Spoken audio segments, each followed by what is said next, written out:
Hi there.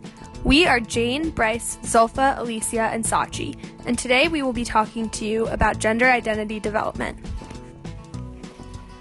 Let's begin by talking about what gender is. The dictionary definition of gender is the behavioral, cultural, or psychological traits typically associated with one sex. People tend to think of gender as a dichotomy between male and female and man and woman. However, gender is much more complex than that. We have different spectrums of gender, including sexual orientation, gender identity, biological sex, and gender expression. And people can be at different points on each spectrum. The terminology surrounding sex and gender is expanding every day. Meet Gail. Gail was born intersex, which means he was born with both male and female anatomical features. Soon after Gail's birth, his parents decided to assign him a female sex and gender. This process of assignment is called transforsexation. Transforsexation includes three main processes: diagnosis, design, and follow-up. Gail's parents talked to doctors about the surgical and hormonal treatment, designed a plan, and shortly after, Gail underwent the surgery at age 4. After the surgery, Gail still had clinical follow-ups that included physical adaptation but excluded mental and emotional evaluation. However, Gail always identified as a male and wanted to express himself accordingly.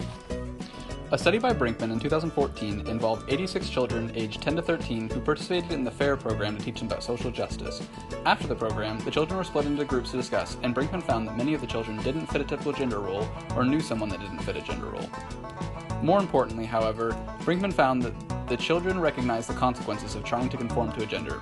Several of the children talked about classmates who wanted to play with a toy or a specific sport but couldn't because it wasn't for boys or girls. Students recognize how fluid gender development is and express how important it was to be authentic with yourself. To quote one of the kids, "Do what you want to do, not what others think you should do." As evidenced by Brinkman's study, children are capable of understanding the complexity of gender and should be more involved in the conversation about their own identity. When Gail was young, his parents decided his sex and gender for him. However, when Gail was little, he told his parents he wanted to be a boy and began expressing himself as a male. Gail was fortunate enough to have emotionally intelligent parents and friends who accepted him for who he was. When Gail reaches age 12, he begins to feel extremely dissociated from his body, which is developing into that of a mature female. Whenever he hears people discussing intersexuality, which is not very often, he always hears it in hushed tones as if it should remain a secret. According to the research by Steensma, corrective surgeries often cause personality shifts in adolescence, especially in the time of puberty. While the process of transforsexation accounts for biological transition, it most certainly does not account for emotional and mental well-being. While Gail's parents were willing to talk with him at home about his identity and well-being, they encouraged him to keep his feelings at home because they were worried about how he would be treated if he were to publicly express his emotions. Gail began to feel constantly ashamed in public, and he perceived his body to be inferior to the rest of his peers and family members. Gail always felt thankful to have supportive parents, but it seemed as though as the school year went on, he felt less and less attached and relatable to his closest friends. Unfortunately, this culture of shame and secrecy negatively affected Gail's mental health for years to come. He continued to feel isolated in school, and later in high school, his emotions simply led to frustration that often led his friends to view him as aggressive or not valuing their relationship. As Gail grows up in a society with dichotomous stereotypical gender ideals, the adults around him are subject to implicit biases. Because Gail is perceived as a woman by those around him, he is subject to biases such as being labeled as nurturing or emotional, which are terms that are typically associated with being female. According to a study by Drake et al. In 2017, researchers conducted an implicit association test which measured word associations in adult subjects between gender terms such as career and children and male and female.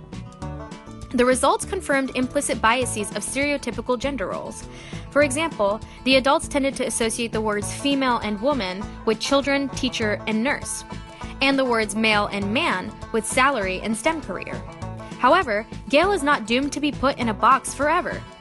The researchers also found that there was quite a bit of variability across the subjects, which means that not all the subjects shared the same biases. This could be due to an increased cultural conversation about gender, which has led to more acceptance of non-traditional gender roles. For example, the recent women's empowerment movements, such as the STEMinist movement, have led to more recruitment of women in STEM careers. This gives Gale room to advocate for himself, whether he wants to be a nurse, teacher, doctor, lawyer, or stay-at-home dad. Gale knows that he can be both nurturing and dominant, and emotional and logical, and gravitate towards whatever career he is passionate about, regardless of his gender. Although the majority of society still uses gender identification as a classification system, and intersexuality can be isolating because gender roles cannot be assigned as easily, gender being a combination of spectrums is more widely accepted today.